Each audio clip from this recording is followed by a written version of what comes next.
Hey, is it getting really frustrating? You're producing content regularly, but nobody's consuming your content. Nobody's paying attention to you. Well, if you're putting content out regularly and nobody's paying attention, it's probably one of two things that you're doing wrong, and we're going to unpack it in this show. Hey, I'm Ken. I used to be a homicide detective. I was a cop for over 15 years, and I got sick of it. When I found out I was going to become a dad, I needed to make a change. In the last 15 years, I've started 4 different businesses in 4 different industries, and they've made a lot of money. This channel is dedicated to showing people exactly how to build an 8-figure coaching business. Every single part of it. I love teaching people how to write books, how to get your books traditionally published, how to turn those books into 7-figure coaching businesses, and you're going to find all that information right here. Hey friends, to get us started today, I want to tell you a little statistic. This is a statistic that I just found from the Nonfiction Book Association in the United States. And here's what they said.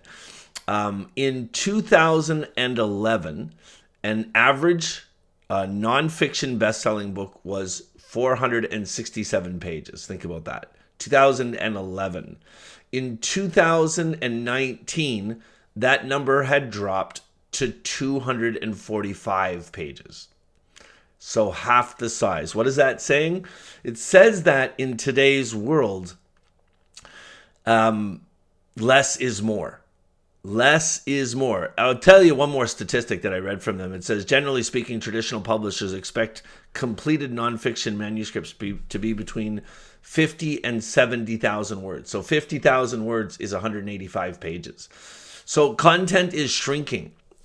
And you know, throughout the most recent shows that I've done on this channel, or throughout the book, if you happen to be reading this content in the book, I've been talking a lot about getting in the habit, right? Getting in the habit of publishing content, getting in the habit of getting people to pay attention to you. And really, if you're trying to build a following online, the number one thing you have to do is start publishing content. And the old saying, less is more, does not apply to publishing content. More is best. What you want to do is get into a routine of publishing content where you're putting out new videos every couple days. I would say new videos 3 to 4 times a week. You're doing podcast shows every second day at the minimum, and you're putting good quality content out into the market every day in terms of social media posts. But there are people that do that and they still don't get reach. They still don't get people paying attention. And when I started digging into it, I found that there were 2 things that people weren't doing, and it was causing the challenges in their content. So if you can avoid doing these 2 things, if you just keep this in mind when you're publishing content, your following is going to grow, people are going to be more engaged with you, and they're going to be thankful for you.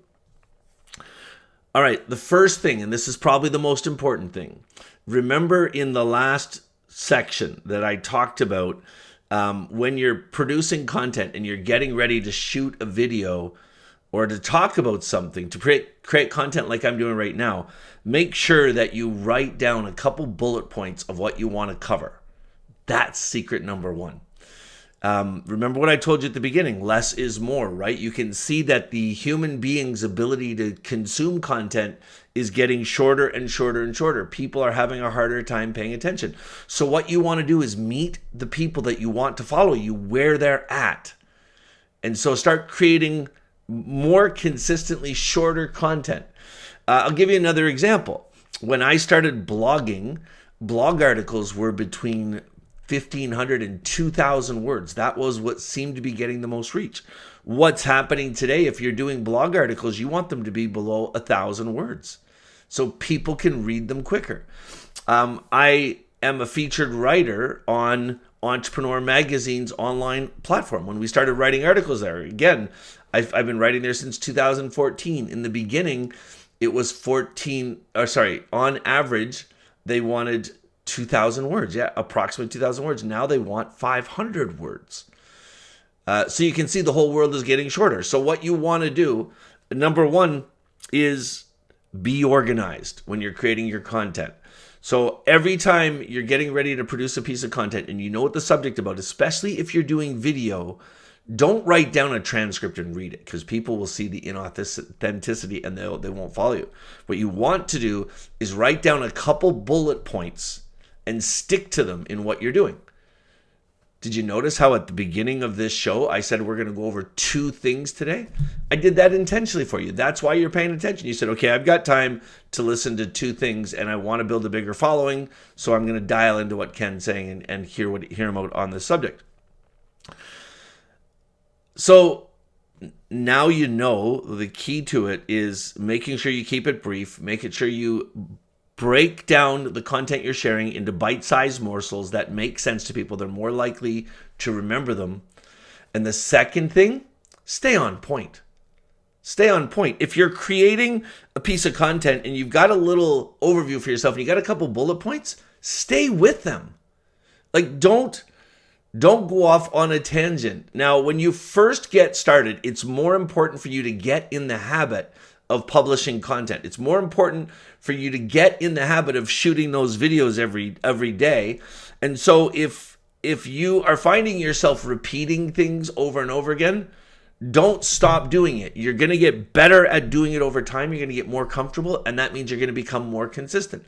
But start creating habits as you're creating the content. Get consistent. So step 1 is to make sure that whatever you're going to create content around, whatever video you're doing, podcast show you're doing, break it down into bite-sized morsels and keep it simple. Less is more. And number 2, the second part, stay on point. A lot of people will get in the habit, especially when they get nervous, of repeating things and going over things again and again and again, just to take up more time in their content, in their videos. Don't worry about it. If your video ends up being 5 minutes long instead of 7 minutes, or 7 minutes instead of 10 minutes, that's fine. Be on point, be specific, give people bite-sized morsels that they can understand, and stay on point with it. Don't let yourself wander off. So if you get into the habit of creating a content calendar and get into the habit of doing a video every day or every 2 days, whatever you decide your protocol is going to be, your followers will start to watch for it and they'll engage with it. And then make sure that content is concise, it's on point, and you avoid getting distracted. Hey, listen, like I've told you before, if you're interested in learning the entire strategy that I've used to build a following of millions of people around the world around my content, and literally make $30,000 to $40,000 a month from all that organic posting, all you have to do is check out the notes in the show. Check out my entire masterclass. I call it the Auto Content Loop Strategy. It's where I built a following to millions of people working less than 30 minutes a week, making $30,000 a month, and I want you to see it. We'll see you soon.